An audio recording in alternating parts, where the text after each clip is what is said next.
All right, welcome back to another episode of Third String. Chief, why don't you tell us how the Cowboys did on Sunday?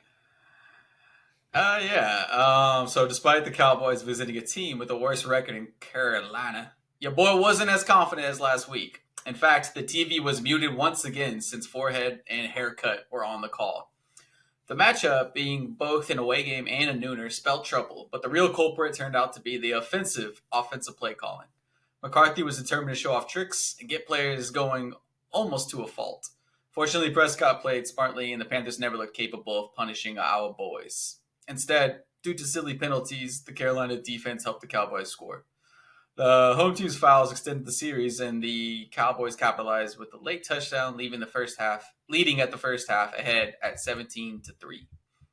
But the Panthers showed pride, and they cut the deficit to 7 with an impressive 17-play, 9-minute drive that might call the Cowboys' defense into question. Dak and the offense responded with a touchdown of their own after positive efforts by CeeDee Lamb and an explosive Tony Pollard 20-yard touchdown run. Then Deron Bland struck again with his fourth pick six. At 30-10, Bryce Young practically threw in the towel with the second silly giveaway. In the end, America's team walked out of Charlotte, adding another crushing victory to the season. Uh, well, I guess the only talking point is the Cowboys' defense, and I know that drive in the second half against Carolina was a little deteriorating to the Cowboys, I don't know, fans' morale. But really, I kind of think in a way it's kind of the identity of Cowboys complimentary football of forcing a team to take 9 minutes to score a touchdown only so the offense can respond right back with a touchdown. That's just kind of how I'm seeing it right now. But anybody else concerned about the defense? No concern. I mean, like, don't get me wrong, Carolina can't block to save their life, but I love the amount of pressure we are putting on Bryce Young. The drive where they score, I mean, he was hitting dudes on the numbers. He was throwing well, you know. So I mean, I can't fault our defense too much for him hitting on the money. But no, as far as concern for the defense, nah, I'm cool. I don't know. It's a little concerning that old man Thielen could just continue to get thrown to every single time on that third and fourth down, and they couldn't do nothing to stop it. That's plus letting those two Sanders and Hubbard, yuck, get that many yards on the ground. But to your point, Ian, I mean, that's kind of what you need to do if you're going to let them score like one touchdown. At least make them take the entire quarter since you're already up two scores. So, yeah, I Well, mean, go go ahead, ahead, sorry. Rudy. Well, I was just gonna say that drive too was different than like the rest of the game as well because they were in four down territory, so they were always gonna go for it, and it felt like their game plan was actually a little better than the rest of the game. And so it was a little bit different, but I do get what you're saying about them running the ball, and they were getting open on thirds and fourths, Thielen in particular, and so that is annoying. Just stealing. But and then back to complimentary football. That drive shouldn't have happened, bro. Sam Williams, what are we doing on special teams? Trying to block a punt up It's what just 14 at the time or 10? Yeah. No, it's for That just sure. who he is.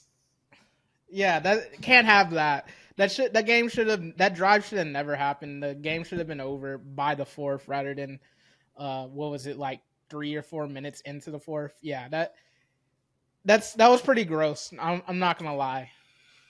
Yeah, I just wonder if I'm nitpicking because like I wanted the defense to like stop their team like with the play, and they did. The only time the defense, well, the entire time, the entire game, the defense finally made a play after the offense scored a touchdown, and that was the Bland pick six, which I kind of think is just always the method of operation for the Cowboys this season is the offense scores, makes it a I don't know a two-score game, and then the defense makes a highlight play that puts the game out of reach and makes it a blowout.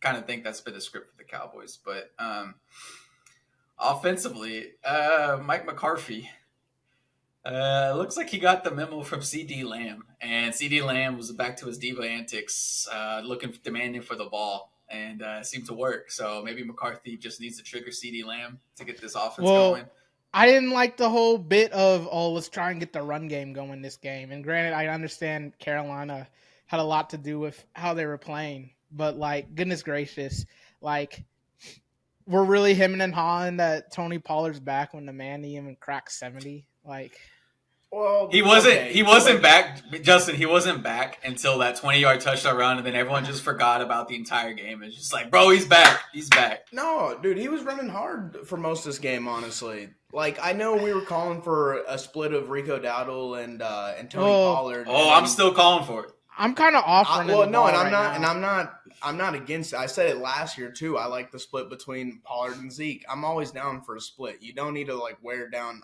either of your running backs, to be honest.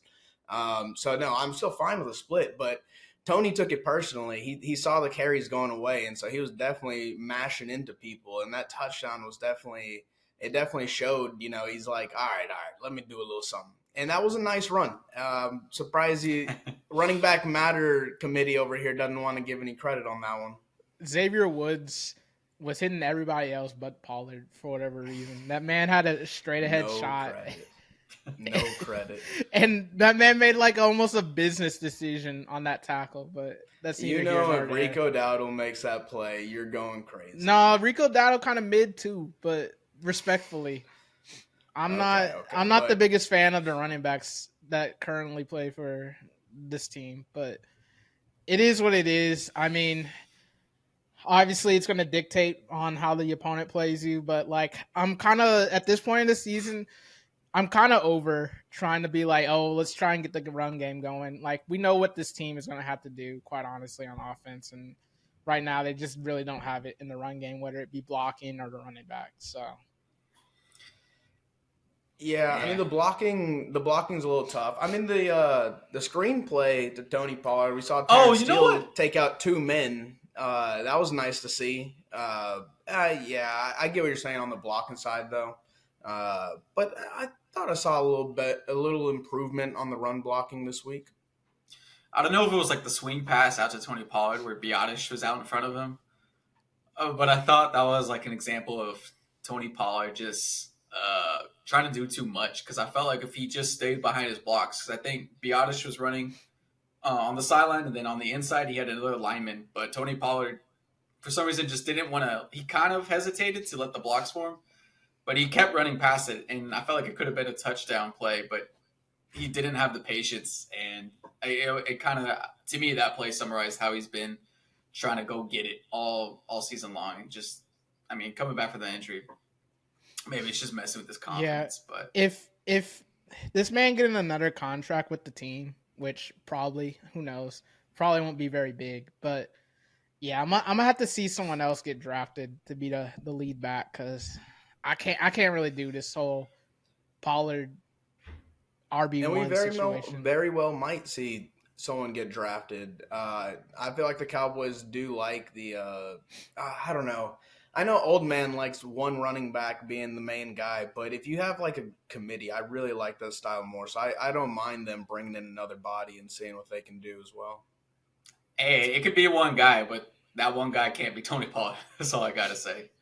It got to be rookie Zeke or something like that that we don't have. And those are, extremely rare. We talked about it earlier in the year. We hadn't seen too many running backs in the last 5 years that qualify for that. And so if you're not going to have one of those, then yeah, you do need a committee. You need some people who are willing to, lower the shoulder and ram someone. And, I know Tony Pollard ain't done that all season. He got a nice play there. But yeah, I don't mind bringing another body in there. Hey, I want to give a quick shout out to D-Law, Mr. Just because, man, just another good performance by him. He's been kind of quiet as other players are getting the headlines. I think the praise has kind of gone over D-Law, but man, he's still good. He's filling up the gaps on the line. But Deron Bland, Justin, I know you think he deserves to be the number one corner over T. Diggs. Bro, quit lying. Rudy and I are definitely not on board with that. Bro, if y'all... I heard Justin say that. Yeah, that's flat out lie, bro. Don't even start. I've been beating the drum that man ain't...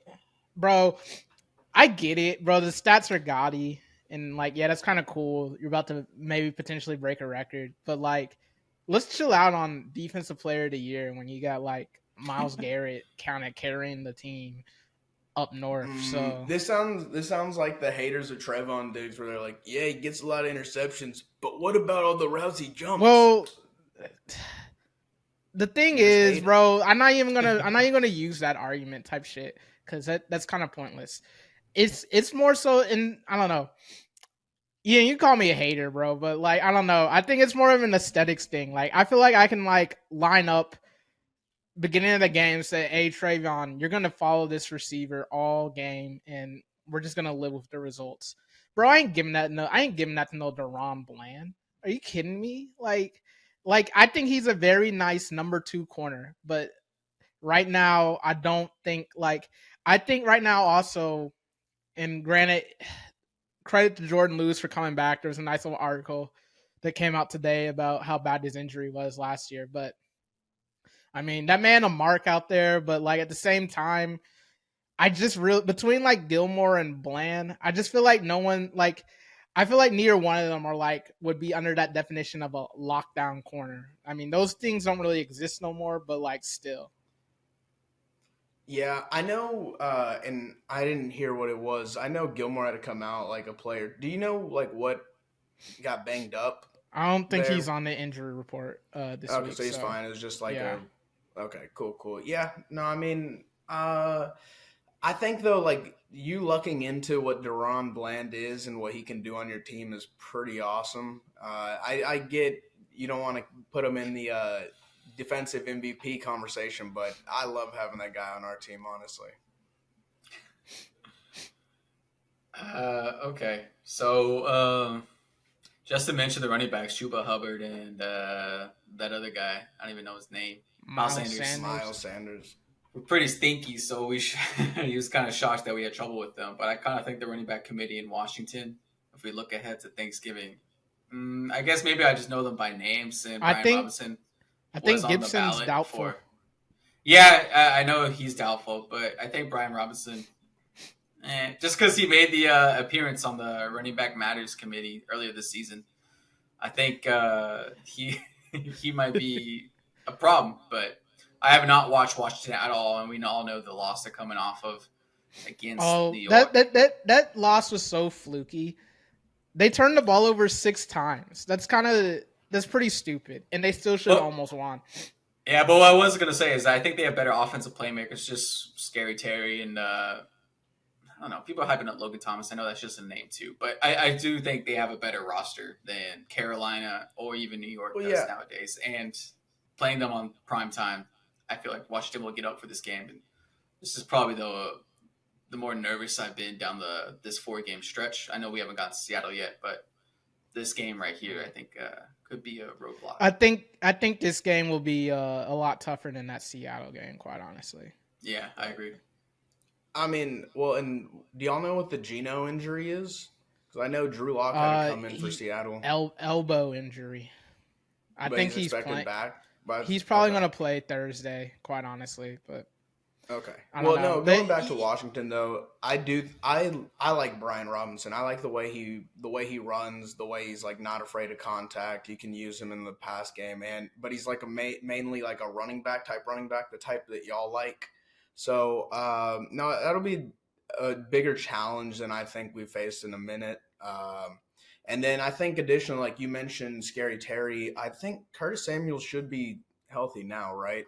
And then they also got Jahan Dotson. I mean, they got some solid receivers, so it'll be an interesting match for sure. I think it'll be closer than what a lot of Cowboys fans have in their mind.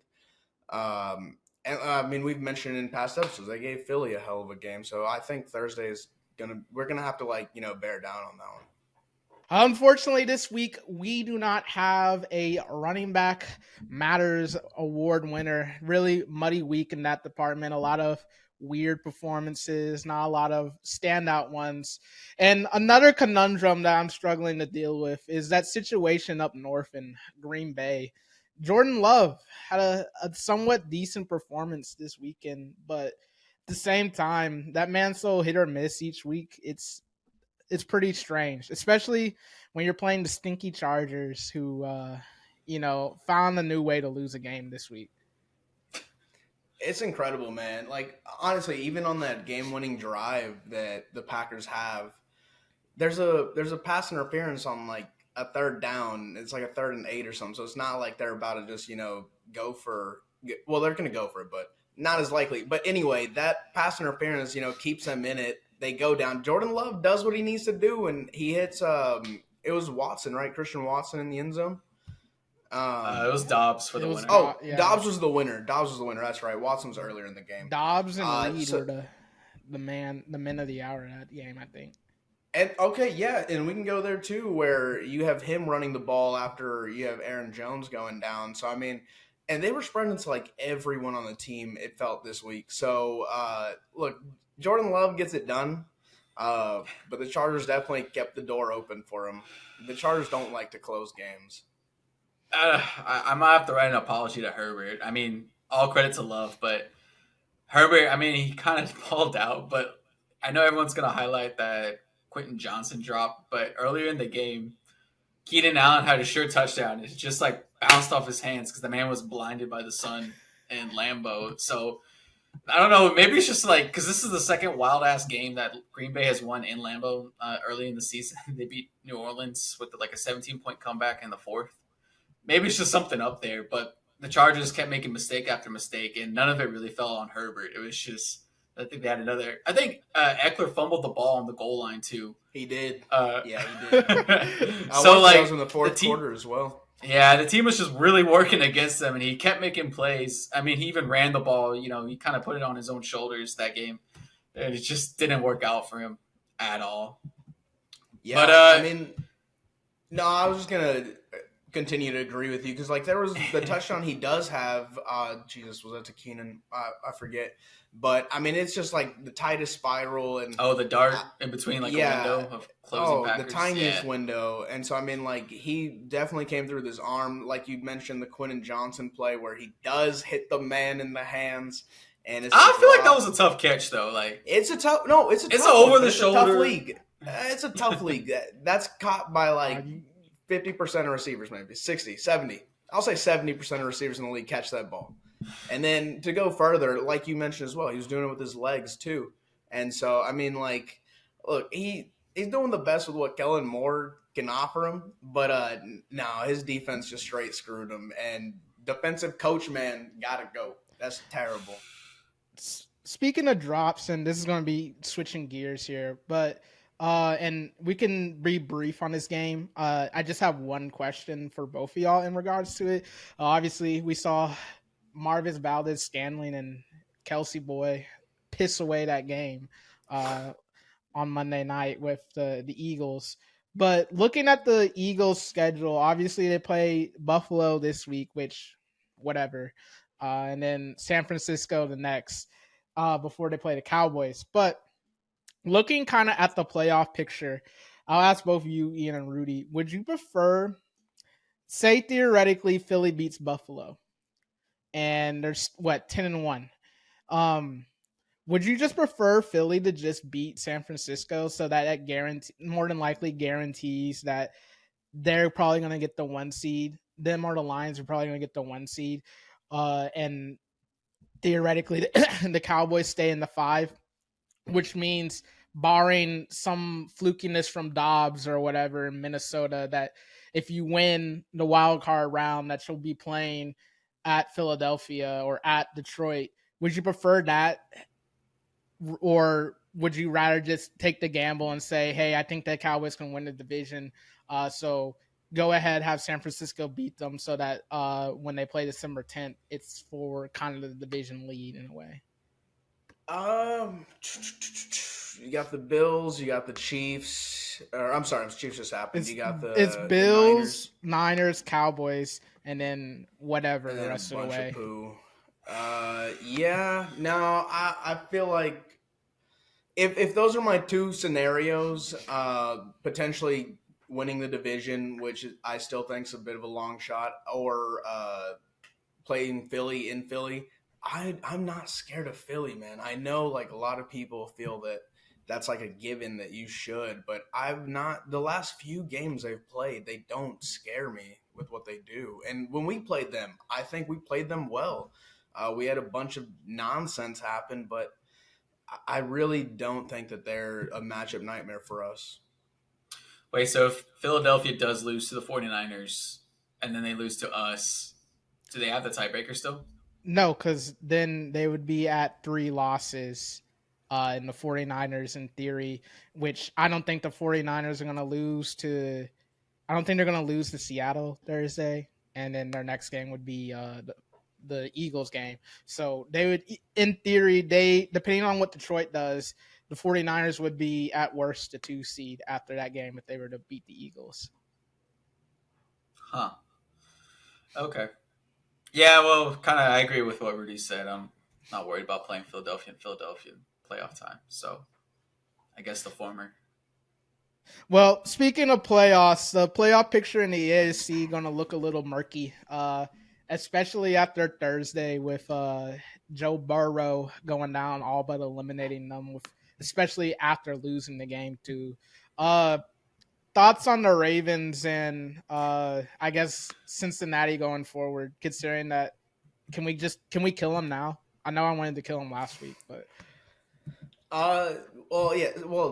yeah. Cincinnati's done for this year. The future, I don't know. I'm not ending their window yet, but the Ravens, dude. I mean, like we talked about it when they beat Detroit and the way they beat them in that fashion. I mean, that's a legitimate team, you know. So, outlook for them, they could be. Are they the 1 seed right now? They're the 1 seed, right? I don't know what that Kansas City. They haven't had a lost bye in. week yet, so they have one more win than Kansas City, but it's 8 and 3, 7 and 3. Yes, they are. And so look, and the Dolphins are also 7 and 3. Jesus. That irks me so much. And then if Cincinnati, it's the Jacksonville is 7-3 and Jacksonville so too, but that's frustrating. not a real team. That's not a real team. So no, it's in the AFC. It's definitely between the Ravens and the Chiefs to go to the Super Bowl in my mind. And the Ravens, if they just don't Raven, they're fine. Like I know it's a division game that they lost last week against Cleveland.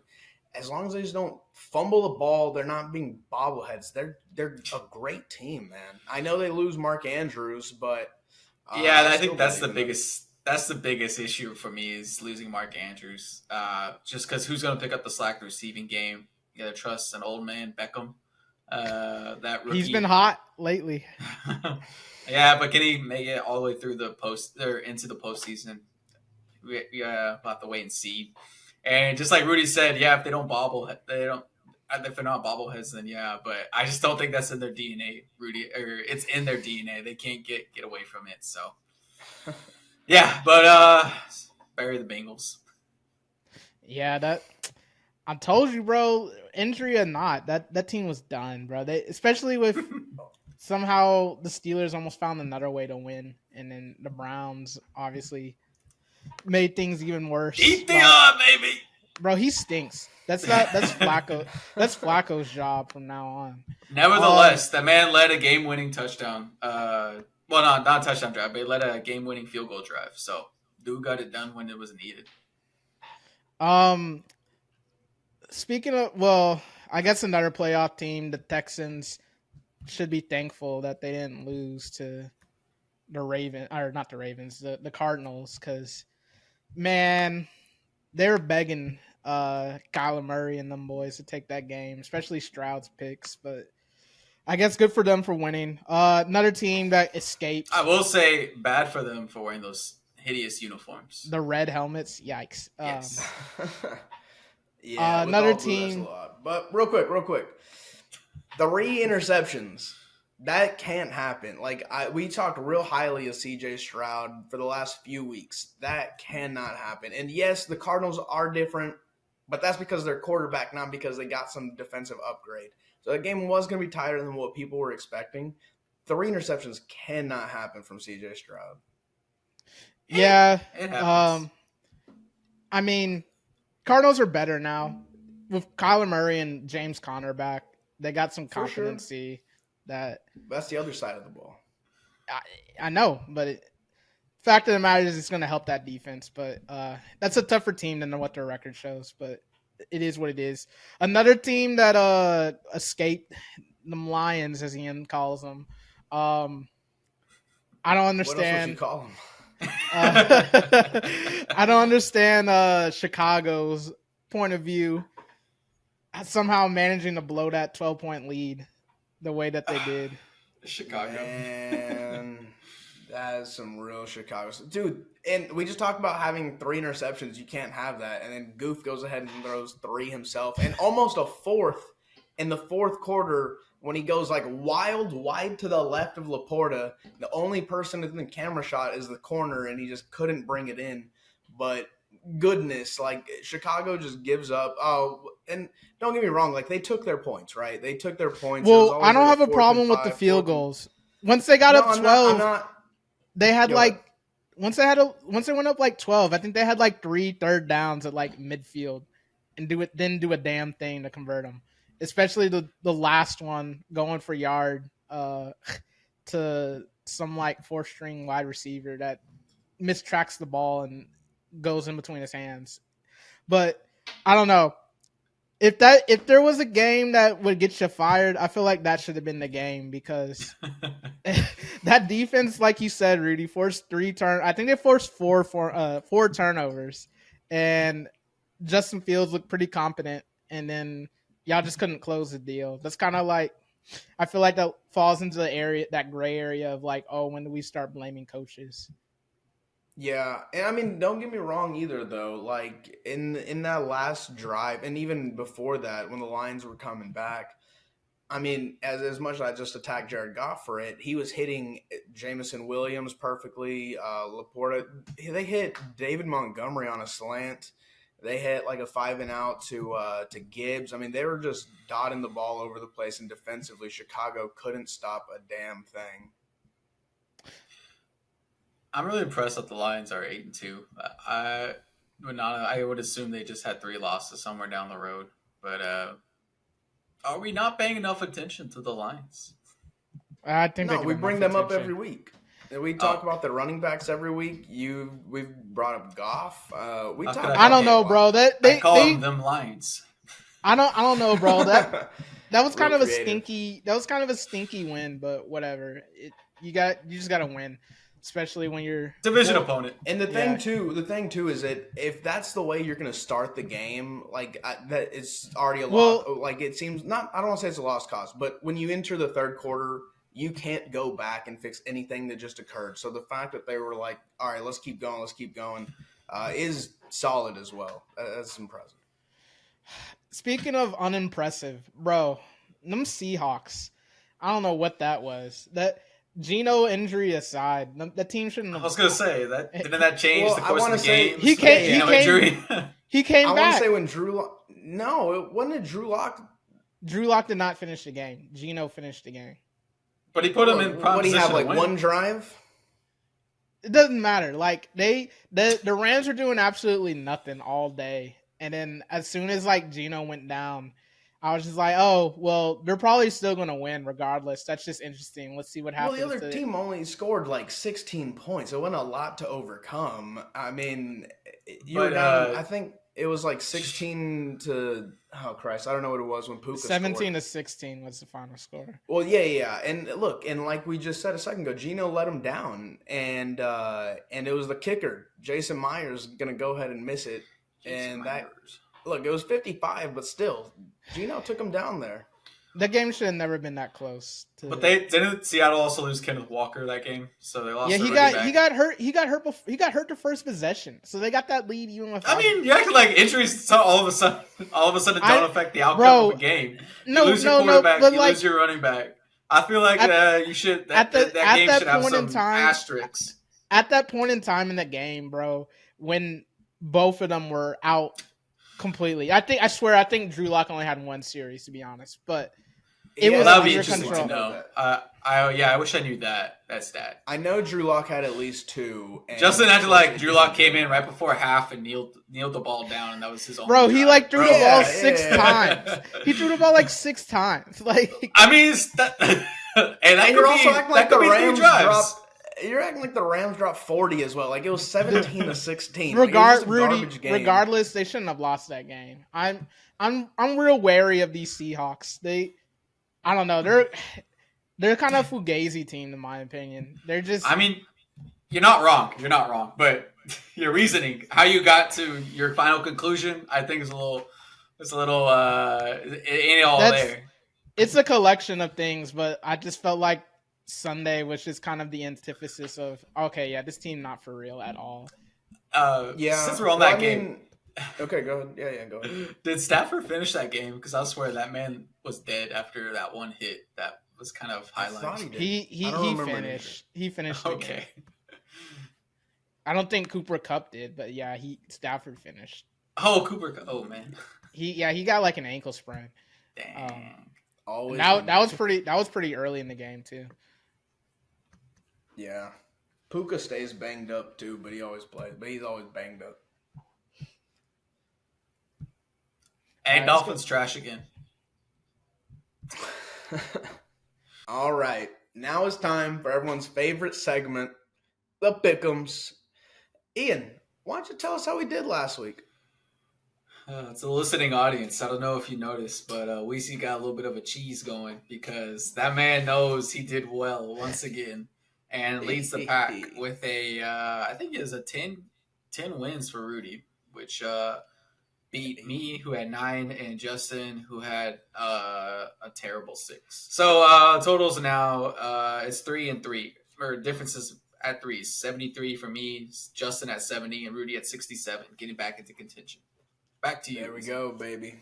There we go. I was telling you, ladies and gentlemen, that I'm making the comeback, and we're going to continue that right now. Let's go ahead and look at Thursday, where we got the Packers taking on the Lions in Detroit. The spread is currently plus 7.5 to the Packers. Who you got? Give me the Lions. Dang. That's a pretty big spread. But the Lions finally have something to play for on Thanksgiving Day. Give me the Lions. Yeah, I don't foresee goofing it as bad as he did this last week. I will say wow, damn, 7.5 against a division matchup. Yeah, Lions. Have you seen the Packers play this year? They won. All right, moving on. We've got still on Thursday, we've got the Commanders traveling to Dallas to take on your Cowboys. The spread is currently set at plus 11 to the Commanders. Goodness gracious, that's a lot of points. Who you got? Dang.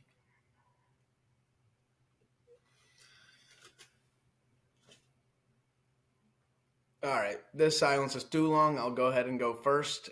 I will say the Commanders cover that spread. Yeah. Yeah. You know what? It burned me the last time I didn't take the Cowboys when they were double-digit against the Giants. So I'll just go with the Cowboys, I suppose. Yeah. Yeah, screw it. Give me the Cowboys. All right. That's where I gain another game on them, folks. Moving on, we're still on Thursday where we've got the Niners traveling to Seattle to take on the presumed Geno-led Seahawks. The spread is currently Seattle plus 6.5. Oh, yeah, that's Who you got? easy. The Niners. And it's a clean sweep for the 49ers. Now we move on to Black Friday, where we have the Miami Dolphins traveling to the Meadowlands to take on the Jets, where the Jets are given plus 10 at home. Who you got? It just depends on how much the Jets defense like. Who's the new quarterback? Flacco? No, it's another screw. It's just how much they can rally around. Tim Boyle. Do they hit the opponent or their own quarterback more? That's the real question. I think they'll keep it close, so give me the Jets. What is the spread? 10? 10. Did the Dolphins already play them this year? I believe so. I don't have that info in front of me. Hold on. Hold on. Let me vamp real quick. What the? Okay. Oh man, they haven't played them. They play them like again, like in 2 weeks. Yuck. Fuck. I suppose give me the Jets. I guess. Ian, you said the Jets as well? I did. Oh boy, folks, this is where I gain another one. The Miami Dolphins are going to go ahead and cover that one. You heard it here first. They'll go ahead and win by Well, 11. Just they covered couldn't by even one. they couldn't even cover versus the Raiders. So They were goofing, but now they're going to try a little harder. and I don't know. We'll see. We'll see what Tim Boyle does first of all. All right, moving on. Now we move to Sunday, where we've got the Jacksonville Jaguars taking on a division opponent, the C.J. Stroud-led Texans in Houston. Houston's given 1.5 points.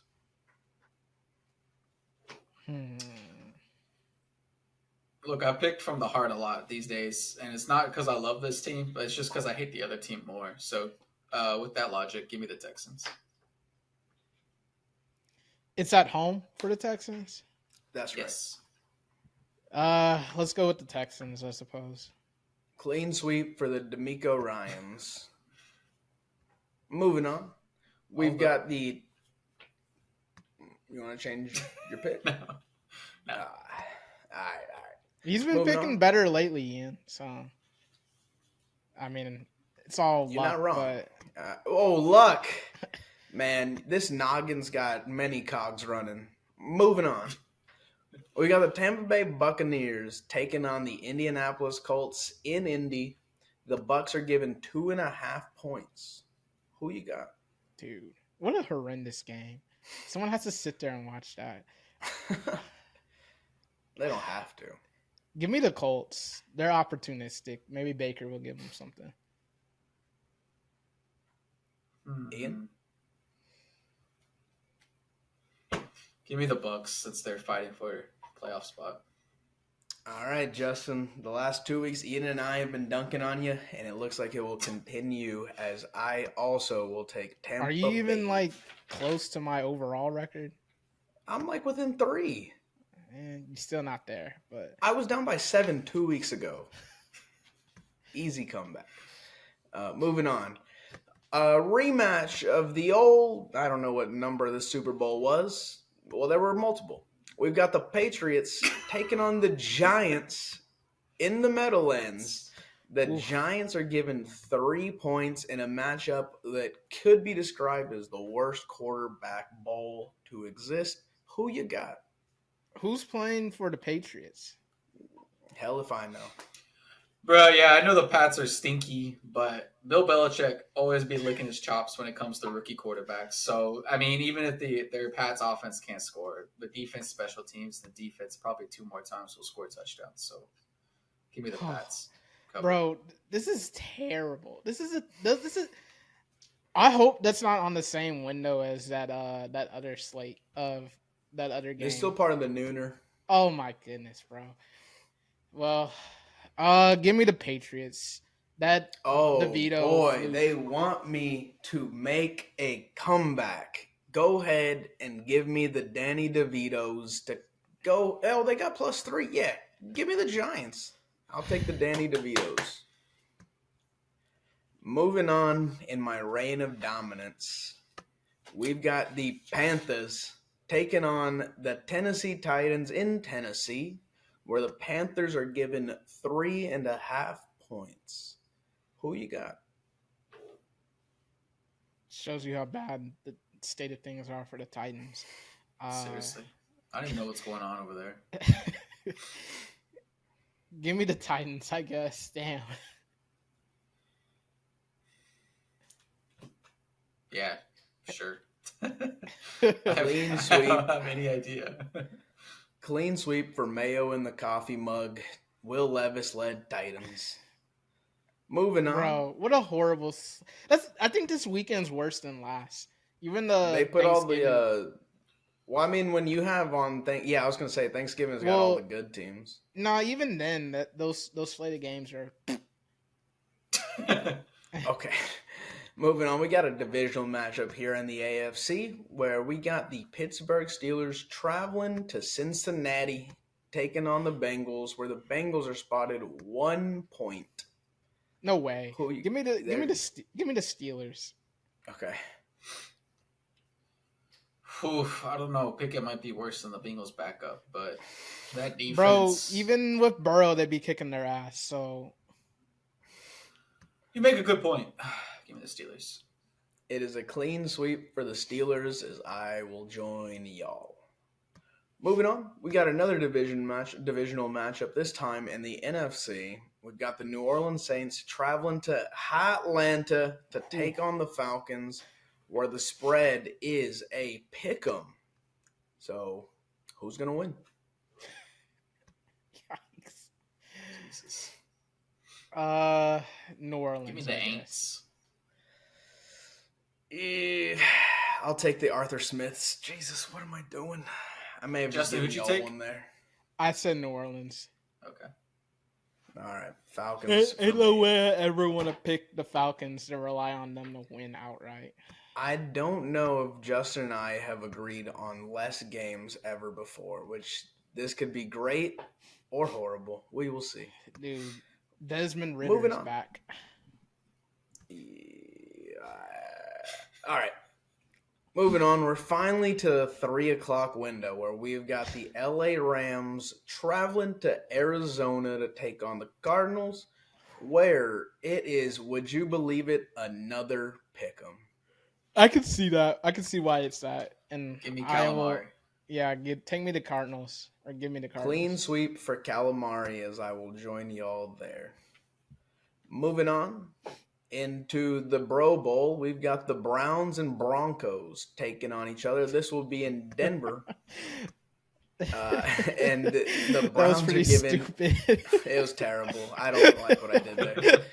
The Browns are given 2.5 points. Who you got? You know, Broncos. the Broncos been playing well, but Yeah, I'm gonna ride with oh. the Browns. Okay, all right. Justin, you might have a terrible week again. I'm going with the Bronchies. At home, I'll say they cover 2.5. Moving on, we've got the Bills taking on the Eagles in Philly. The Bills are given 3 points. Who you got?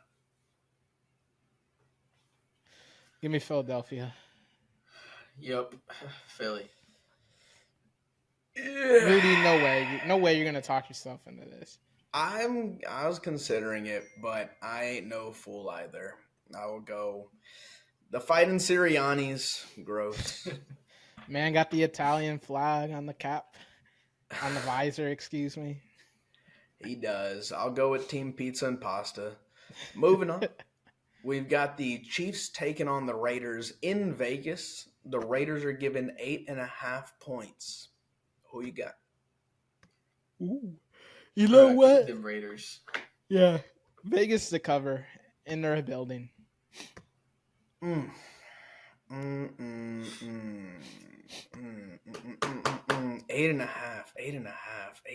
Damn. Rudy, it could be like 16-8, and I think I heard a stat somewhere that the past 4 games or something, Kansas City hasn't scored a second half point. Yeah. Yeah.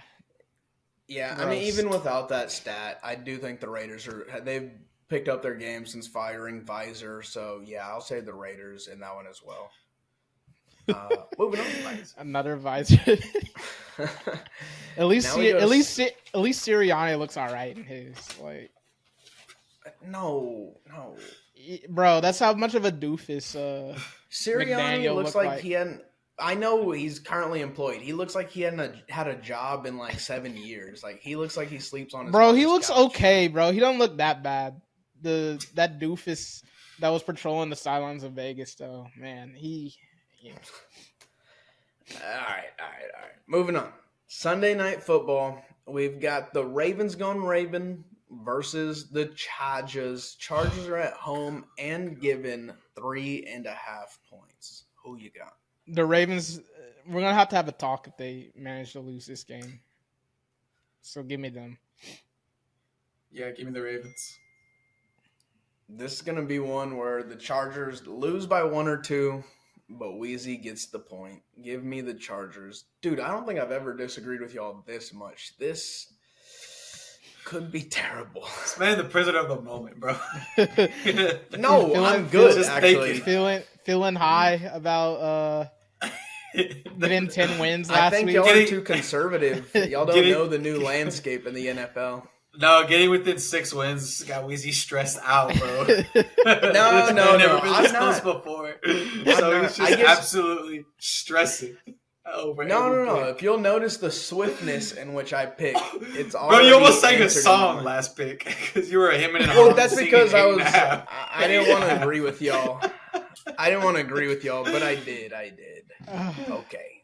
Finally, Monday Night Football, a NFC North matchup. We've got the Chicago Bears traveling to Minnesota, taking on the Vikings. The Bears are given 3.5 points. Who you got? That would require the Bears to win, so give me Minnesota. No, the Bears could lose. They could. Rudy, it's plus Rudy, 3.5 to the Bears. Rudy, I understand, bro, but the Bears ain't. It's either win or get beat by like 5 or 4. Like there's no in between. All right. I'm kind of thinking this Ian, is the end of the Dobbs. This is the end of the Dobbs hype. I know the Broncos were a good defense, but I think the Bears win this, or at least Kareem cover. Jackson. So give me the Bears. All right. I will take the Vikings. I do think Dobbs covers that. I'll take that. And with that, I have now taken more of a step in the right direction against them boys in the pick'em. Whatever you got to tell yourself, I suppose. Anything else? You've seen the comeback. Nah. Hey, let's get out of here.